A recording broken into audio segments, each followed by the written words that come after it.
Café Elétrico, segunda temporada.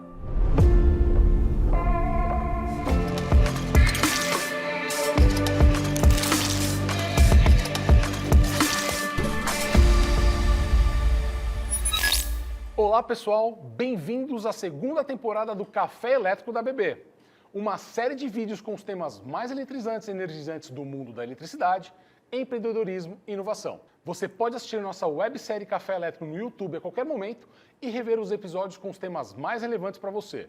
Já vai no canal da BB Eletrificação e deixa o seu like no vídeo. Inclusive, use o chat para deixar seus comentários e perguntas para nós. Eu sou o Marcel Serafim e hoje iremos receber dois professores responsáveis pela formação dos novos profissionais da área de tecnologia. Professor Everton Sanches, coordenador do curso de Engenharia da Faculdade Facens e presidente da Associação dos Engenheiros e Arquitetos de Sorocaba. E o professor Roberto Neto, professor docente de tecnologia, coordenador técnico do Smart Campus Facens e pesquisador de Smart Cities e Smart Grid. Bem-vindo, professor Everton. Bem-vindo, professor Roberto. Olá, Marcel. Uma grande satisfação estar aqui para discutir esse universo que me deixa muito entusiasmado, né? Eu sou um entusiasta da área da eletrificação, mas mais importante de tudo, pela formação de novos engenheiros. Muito obrigado. Bem-vindo, professor Roberto. Obrigado pelo convite, Marcel. Reitero as palavras aqui do meu colega Everton. É sempre um prazer estar aqui falando dos desafios, né? Que é trazer essa garotada que está vindo com uma visão totalmente diferente do mundo para ver como é maravilhoso a engenharia. Bacana. Muito obrigado novamente pela presença. É um prazer estar com vocês no Café Elétrico. E aproveitando, já deixo o meu muito obrigado a todos os professores que se dedicam à formação do conhecimento dos novos profissionais da área elétrica. E professores, atualmente, quais são os desafios das universidades e escolas para a formação dos profissionais da área técnica? Aí, por exemplo, os engenheiros, os tecnólogos, os técnicos, vocês que estão à frente da universidade, o Everton como coordenador e o professor Roberto como um docente, o que vocês enxergam hoje como um grande desafio na formação dos profissionais da área técnica?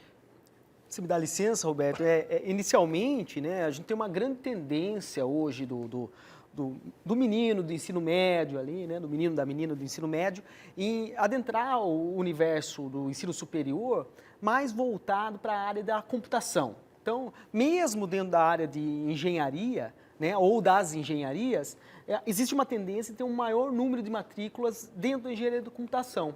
Mas a gente tem toda uma perspectiva, principalmente no Brasil, de desafios de infraestrutura.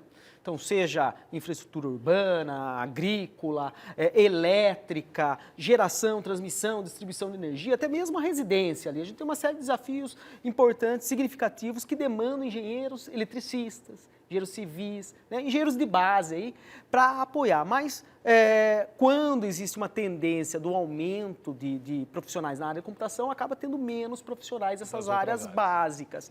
Mas temos ainda, eu só tenho uma preocupação significativa de que a gente vai ter muitos desafios impostos pelo universo, principalmente da geração, transmissão e distribuição de energia, num momento já está acontecendo, mas também das telecomunicações. E isso tudo está dentro do universo da engenharia elétrica.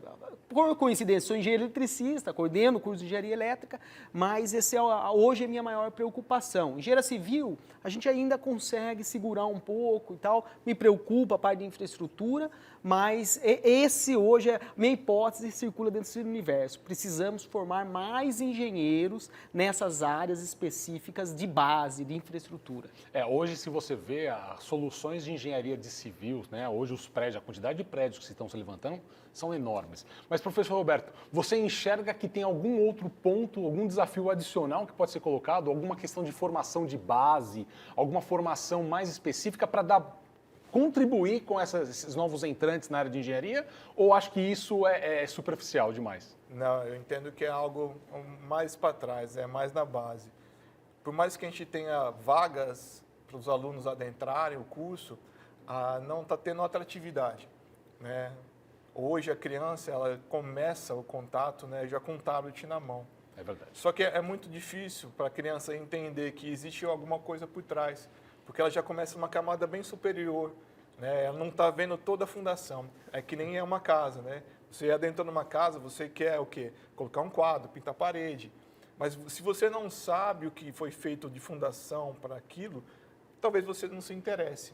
Então, hoje, mesmo com um déficit muito grande, em torno de 40 mil mão de obra, né, pessoas para trabalhar na área de tecnologia, ainda assim a engenharia tem seus desafios intrínsecos. Que é assim, como que eu vou cativar uma criança, né, que vai chegar no ensino médio, vai olhar para a engenharia e vai ter alguma atratividade? Não, é isso que eu quero ser. A minha história é um pouco diferente. Né? Desde 8 anos eu já sabia o que eu queria. As opções eram um pouco mais restritas. Hoje não. Hoje a criança olha e ela tem dificuldade de entender o que ela quer. Né? Qual o caminho que eu vou seguir? Então, eu entendo que a gente deixou de contar histórias bonitas. Né? O que é ser engenheiro? O que é, né, a questão de Arquimedes? Né? Me deu uma alavanca que eu consigo mover o mundo. Então, se a gente não traz isso para a criança, para ver, olha como que a energia ela é gerada, de onde que vem isso que liga seu televisor, olha como que a informação que sai do celular chega, olha como o microprocessador processa tudo como 0 e 1. Sabe essa mágica que está ali, que nós tivemos a oportunidade de passar por essa transição e ainda ter o brilho nos olhos quando fala sobre isso? As crianças de hoje não veem. Ela só vem a camada de cima. É que ela já vai para a usabilidade, né? Então ela já vai usar o TikTok, o Instagram, mas ela não sabe como chegar até esse ponto. E aí eu vou pegar um gancho nessa fala de vocês, é o seguinte, quando nós comparamos o ensino de vocês, eu acredito que vocês se formaram já há um certo tempo, pelo que eu analisei a história de vocês, e comparamos com o atual, hoje, quais são as diferenças que se tinha no passado e para agora? O que vocês acreditam que pode ser feito diferente? Nós temos uma questão regulatória aí, né? Então, o próprio Ministério da Educação, na época que eu estudava, já fez uma alteração significativa na matriz dos cursos de engenharia. Então, o curso que eu fiz, como era um curso noturno, ele tinha 6 anos, quase 6 mil horas de curso. O próprio MEC, observando a necessidade de formar mais engenheiros mais rápido para a demanda lá nos idos do início dos anos 2000, diminuiu a carga horária do curso de engenharia, dos cursos de engenharia, né? Então isso já causou um certo efeito ali, mas não posso dizer que isso causou um dano. Formou ótimos engenheiros da mesma forma e era uma perspectiva de que o engenheiro ele completaria a sua formação no mercado de trabalho. Mas isso, desde lá, já traz algumas nuances, que são as empresas já percebendo que muitas vezes o profissional chegava mais imaturo no mercado para fazer suas atividades. Ou seja, isso foi essencialmente uma escolha do Ministério da Educação naquele instante. Né? Da minha época, um curso de 6 anos, ou seja, adentrava mais, não só a base firme, mas também as áreas específicas, a área de automação, a área de eletrônica, a área de telecomunicações, a gente via tudo e conseguia suprir essas atribuições e essas necessidades do mercado. Né? Quando eu falo atribuição, regramento do sistema CREA-CONFEA. Quando eu falo em mercado, de fato, o que é necessário ali para que o negócio se venda, seja aplicado, né? As tecnologias aconteçam no mundo real. Eu não sei nem quantos cursos de engenharia nós temos hoje, né?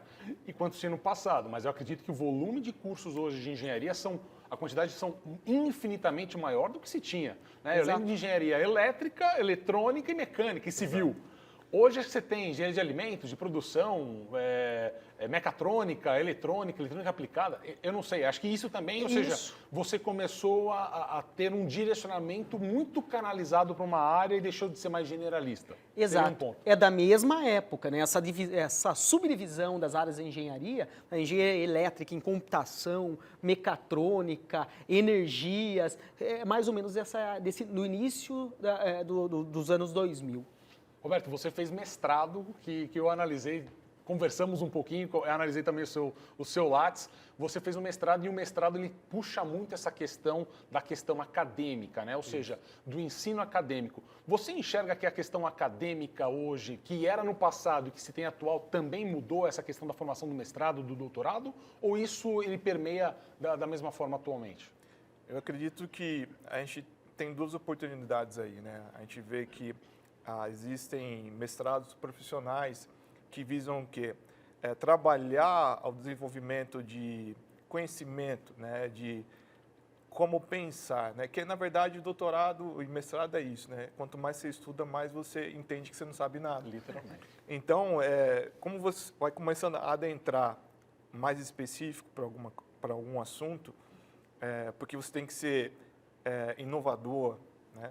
Você também pode fazer isso de uma forma que consiga contribuir para uma empresa, para um produto, né? E não é necessariamente só para algo acadêmico. Perfeito. Então, eu acho que, sim, existem oportunidades para ambos os lados, de você continuar gerando ciência na parte de pesquisa básica, porque é isso que faz a gente ter o que tem no universo hoje, né?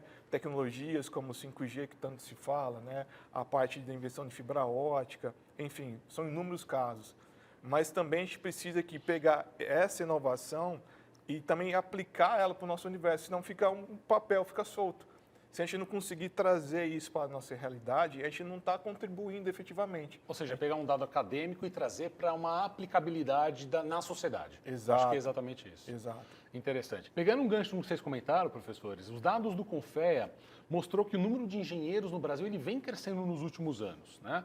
Porém, de uma forma muito mais lenta do que nos BRICS, quando nós pegamos os dados da Rússia e da China. Olhando os dados da China, um dado interessante é que, nos últimos anos, a aceleração de formação dos novos engenheiros foram mais do que 350%. Aí minha pergunta para vocês é, o que vocês acreditam que nós podemos fazer para trazer mais pessoas nesse patamar? Ou seja, a China tem um nível de formação de engenheiros muito maior do que do Brasil e a Rússia, eu diria que 1/3 de toda a população é quase engenheiro com os dados que eles liberaram na internet. O que nós podemos fazer para melhorar essa importante profissão para nós aqui e trazer mais pessoas para esse mercado? Exclusivamente pensando em países asiáticos, né, a gente tem uma tendência a ter uma valorização mais significativa do campo das ciências. Então, desde a mais tenra infância, né, os asiáticos descobriram aí, a gente tem ótimos exemplos, Singapura, né, Taiwan, que acabam investindo mais em ciências. E isso acaba levando um maior número de jovens buscar os cursos de engenharia. Engenharia que tende a trabalhar dentro desse universo de ciência aplicada, né, que é um pouco do que o professor Roberto já havia falado, né. Agora, como disse, o crescimento do número de engenheiros no Brasil ainda me deixa preocupado, porque existe essa tendência de ter um maior número de engenheiros na área da computação. Então, nessa área da elétrica, engenharia civil, engenharia mecânica, que vai atuar diretamente na indústria, que é onde a gente precisa, onde o Brasil, por exemplo, precisa crescer de forma... Tem crescido, mas precisa crescer de forma mais significativa. Exato. É aí que vai faltar a mão de obra de engenheiros ali de aplicação, ou mão na massa, ou engenheiro prático, o cara que vai fazer a indústria 4.0, 5G, ou seja, a tecnologia funcionar. Mas o que fazer para fazer essa pessoa entrar na engenharia? Acho que essa é uma grande pergunta. Começa por copiar algumas iniciativas como que aconteceram nos países asiáticos. A China, ela entendeu que precisava crescer muito rapidamente e investiu no ensino de ciência. Ok. Né? Então, começa nesse universo da ciência, né? Matemática e tudo mais. Fez isso, é natural, né? Robótica e até mesmo iniciativas como essa aqui, né, que traz nada mais do que trazer a ciência para o universo normal, né, do dia a dia. Né? As pessoas vão entendendo como que é o universo de engenharia, da tecnologia e acabam se interessando. O pai lá vai falar, filho, já pensou em fazer engenharia e tudo mais? Aí depois cabe a nós, professores do ensino superior, conquistar, manter esse aluno lá e dar todas as ferramentas em parceria, inclusive, com as empresas, né? Seja a ABB, sejam outras empresas que tenham a tecnologia e conhecem as necessidades, essa integração também é importantíssima para que o aluno se sinta, né, afim de fazer o curso de engenharia elétrica, engenharia civil, seja lá o curso de base que vai ser importante para esse crescimento maior da nação. Interessante, bacana. Professor Roberto, algum ponto adicional que você enxerga? A gente converge no entendimento, né, de que isso não é uma coisa a ser feita por uma entidade só, né? Tem que ser feito com todos. Então, é uma parceria, por exemplo, entre quem ensina e quem absorve. E também quem está lá no comecinho, né? Tem que ter algo que a gente consiga dar continuidade. Não adianta nada eu contar uma historinha e chegar lá, a pessoa, pô, mas eu não quero. Por quê? Pô, pai, eu vou fazer YouTube, vou fazer computação, porque, paga melhor, né? Eu entendo que existe uma coisa que você é tratada, e até mesmo com o CREA, que é a questão, por exemplo, hoje a gente vê que a maioria dos engenheiros não são contratados como engenheiros. Então, isso também é algo que desestimula a pessoa. Pô, eu vou... Porque engenharia não é uma graduação simples, nem fácil, dúvida, claro. né? Então, pô, eu não vou ficar ali ralando, né? E depois vou ser contratado como analista. Será que isso também não está? Né? Então, veja que são vários fatores que tem que trabalhar junto, né? O posicionamento dele de pós-mercado é importante. Essa questão de salário, né? Por exemplo, o cara que faz um curso, não desmerecendo de forma alguma, né? Mas de programação, hoje, por causa da demanda, muitas vezes ele se sente mais valorizado do que fazendo um curso de engenharia. Então, tem que ser algo conjunto e não uma coisa só. Trabalhar ali na formação, entender, mudar mentalidade, né, paradigmas, tem que ser vencidos, para que a gente possa, então, criar um ambiente que sustente o sonho da pessoa. Porque muitas vezes, isso eu já vi, né, amigos meus deixarem o sonho porque, cara, eu não vou ter um futuro. E muitas vezes é isso também que está acontecendo. Ou aquela pessoa que gosta de engenharia elétrica, engenharia civil, engenharia mecânica, que são, vamos dizer, aqueles que estão construindo desde lá de trás, né, o alicerce da civilização, muitas vezes não estão se sentindo valorizados. Então, para onde que eu vou? Eu vou para aquilo que vai me dar, que está me valorizando, que vai me dar uma sustentabilidade maior, né? Então, por isso, que nem, não adianta fazer a mesma coisa e esperar resultados diferentes. Concordo com a gente você. tem que mudar, né, a nossa mentalidade, é difícil, né, isso vem de anos e anos, né, o ensino tem mudado e também essa tratativa do engenheiro que está entrando e como ele está saindo também tem que ser mudado. E aí, na verdade, você já respondeu o que eu ia te perguntar na próxima pergunta, mas eu vou fazer a pergunta, mas você já respondeu, tá? Alguns dados indicam que os engenheiros formandos hoje estão saindo da faculdade, mas não indo trabalhar na área de formação deles, né? Os engenheiros elétricos, civil, mecânicos estão indo trabalhar na parte financeira e bancária. Claro, pelo nível de raciocínio, pelo conhecimento matemático que se tem. E aí a pergunta seria, por que atribuem essa mudança? Acho que você já respondeu basicamente tudo, né? A questão também do engenheiro não ser reconhecido como engenheiro, ser como um analista e não ser bem pago nessa situação pelo todo o tempo de informação dele, acho que também contribui com isso. Sem dúvida, mas a gente pode pensar também que às vezes a pessoa se descobre, né? Tem casos de alunos, por exemplo, que reclamam que não gostam de ficar sentado no escritório, respondendo e-mail e planilha. Enquanto que tem outros que gostam já de partir para a parte de engenharia de projetos, né? Então, são perfis, né? Mas, sem dúvida nenhuma, né? A atratividade é aonde eu posso me alocar depois, né? E a atratividade salarial é dessas coisas, né? Mas eu vejo com bons olhos que dá para ser tratado isso, que existe aí caminhos a ser traçados, que não é uma coisa constante. Na minha turma, teve bastante gente que acabou escalonando, né? Não ficando na parte prática, porque a gente tem que dar espaço para aqueles que estão vindo, né? Mas teve pessoas que, não quero ir para, não gosto disso, eu gosto de escritório, gosto de tratar com números. Tem gente que se dá melhor com pessoas, né? E dentro da engenharia a gente tem que saber lidar com ambos. Então, aqueles que têm mais afinidade com os números acabam indo para essas oportunidades aí que brilham mais os olhos. Sem sombra de dúvida. E agora, o interessante é que como você faz brilhar o olho do aluno para esses cursos, né? Eu tive o prazer de visitar vocês na Facens, uma universidade que realmente está mudando o conceito de se pensar. E uma das conversas que nós tivemos lá, vocês falaram, Marcel, o nosso foco é trazer a universidade para um foco mais tecnológico, ou ser um polo de desenvolvimento tecnológico, como é uma MIT, uma Harvard, uma Stanford, ou seja, desenvolvimento de novos padrões tecnológicos. A minha pergunta para vocês é, no Brasil nós sabemos que tem uma série de barreiras sobre isso. Como fazer essa transformação para transformar a Facens, que é uma faculdade realmente que me surpreendeu na minha visita lá? Vocês me apresentaram vários patamares, várias questões tecnológicas que vocês estão desenvolvendo. Como fazer essa transformação da universidade para esse patamar diferencial como um polo de centro de tecnologia e transformação?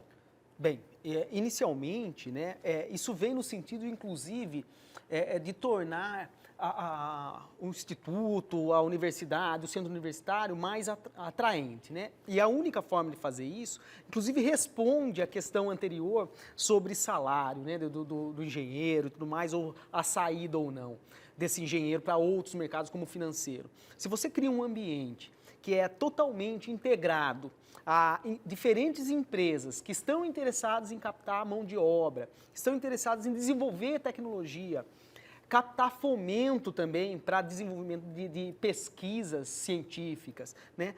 Criar um universo, criar um ambiente em que tudo isso possa ser integrado, responde todas essas questões, apoia o aluno no desenvolvimento da sua carreira e até mesmo coloca de uma forma mais preparada para as oportunidades que existem, né? Muitas vezes eu imagino, o menino lá formado em engenharia, ele acaba saindo para outra área porque é mais atraente, muitas vezes por não saber que existem mais áreas, ou seja, é preciso abrir mais o campo de visão, porque a gente pode tratar, por exemplo, a mobilidade elétrica. Vamos tratar o engenheiro eletricista? Ok, mas ele pode trabalhar sobre projetos elétricos? Tudo bem, mas ele pode trabalhar sobre o universo de mobilidade elétrica, geração de energia, telecomunicações, rádio e TV. Então, tem diferentes campos que ele pode atuar e muitas vezes ele não abre o leque para poder atuar.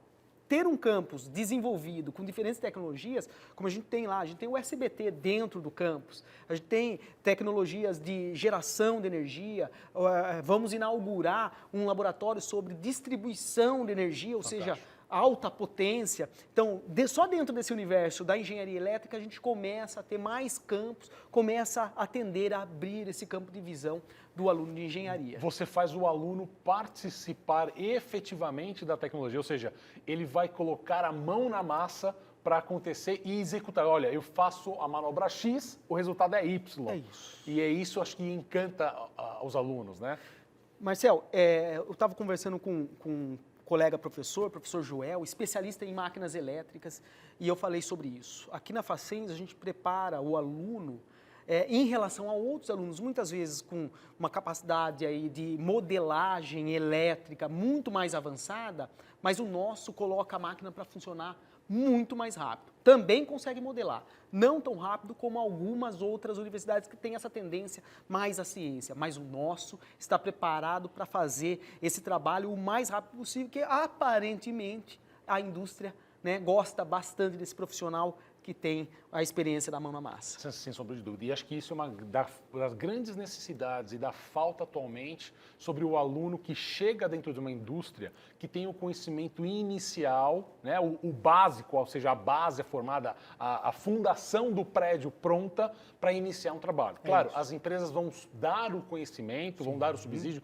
cada empresa tem uma metodologia para isso, para fazer dessa forma, mas se ele vier com a fundação do prédio pronto, você constrói muito mais rápido o edifício, né? E você edifica o conhecimento dessa pessoa e fica muito mais simples de você trabalhar com essas informações. E aí o profissional consegue contribuir de uma forma muito mais rápida para a companhia. Excelente, é isso. Muito interessante. Bom, pessoal, eu sou um entusiasta da educação, eu gosto de trabalhar junto com as escolas técnicas, com as universidades, a gente está conversando um pouquinho aqui, e para mim eu entendo que a educação é um dos pilares para a gente desenvolver e diminuir a desigualdade social do nosso país. A minha pergunta é, qual a mensagem que vocês podem passar para o público que está nos assistindo, né, em cursar uma das especialidades técnicas? Aí pode ser engenharia, pode ser telecomunicações, pode ser tecnologia, pode ser técnico. Qual é a mensagem de vocês, professores, como estão dentro da sala de aula, pensando no futuro? E desde já agradeço a vocês por isso, a todos os professores que nos assistem em relação a isso. Qual a mensagem que vocês podem transmitir para as pessoas que nos assistem? Vale a pena cursar uma engenharia? Faz sentido cursar uma engenharia? O que vocês podem contribuir para essas pessoas, pessoal? Bem, sem dúvida alguma, a quantidade de oportunidades que vão ocorrer nos próximos anos, próximos 5 a 10 anos, dentro do universo das engenharias, todas as engenharias, vão ser enormes, né? Então, a gente tem diversos desafios aqui no Brasil para atuar, dentro da área de infraestrutura, a gente tem um crescimento aí sem igual, a gente já observa dados da economia que levam a essa perspectiva, a gente tem um crescimento especificamente com algumas tecnologias como eletrificação, né? Há pouco li um artigo lá do jornal falando que o preço do gás hoje, ele está mais caro do que o preço da energia elétrica, então muitas vezes vale mais a pena utilizar equipamentos elétricos para cozinhar do que gás de cozinha. Os engenheiros civis terão que ser preparados para fazer obras cada vez mais dinâmicas e preparados para um universo mais denso, urbano, sustentável e tudo mais. E os engenheiros mecânicos, dentro da perspectiva de controle, indústria 4.0, máquinas cada vez mais produtivas. Então, a gente tem diversas perspectivas que levam à certeza de que estar no universo técnico, estar nesse universo da ciência aplicada, da engenharia, vai ser muito significativo, vai trazer muito benefício, ótimos salários para quem escolher adentrar essa área. E o conhecimento, que sem é dúvida fundamental. alguma. Professor Roberto? Eu gosto de duas palavras, né? A primeira é propósito. Eu acho que a pessoa tem que se identificar com isso e não se assustar com os desafios. Certamente a engenharia, ela em si, ela propõe, ela coloca grandes desafios durante o seu desenvolvimento, sua formação. Justamente por quê? Porque você vai enfrentar isso durante desenvolvimento de projetos grandiosos, né? Então, se esse é o seu propósito, né? Você quer realmente seguir, esqueça o resto, né? Vai ter desafio, mas persista, seja resiliente e isso vai trazer, acho que, um diferencial tremendo como um profissional. E outra coisa, né? Estava pensando aqui, o que mais, né? Eu vejo que a engenharia é uma das profissões que deixa um legado tremendo. Por exemplo, Itaipu foi construída há muito tempo. E há quanto tempo está aí? Quantos profissionais passaram ali, né? Então, imagina você poder falar assim, eu tenho um pedacinho daquela obra, né? Eu tenho um pedacinho dessa rodovia. Sabe aquele motor daquele veículo? Foi eu que projetei. Né? Então, os legados que a gente consegue proporcionar para a humanidade, para a civilização, são tremendos, né? Então, se você tem um propósito de querer desafios gigantescos, né, que é isso que a engenharia se propõe, resolver desafios, seja no contexto de ciência como na aplicação, esse é o local, né? E não tenham medo de nada. E ela permeia todas as áreas, né? Todas não as só a áreas. elétrica, a mecânica, permeia tudo. Como você comentou, grandes obras, grandes empreendimentos, elas são eternas. Né? Você pega Itaipu, iniciou-se na década de 70 e até hoje ela é uma das principais fontes de geração de energia para nós. Os prédios que você tem no centro de São Paulo, por exemplo, são da década de 30, 40.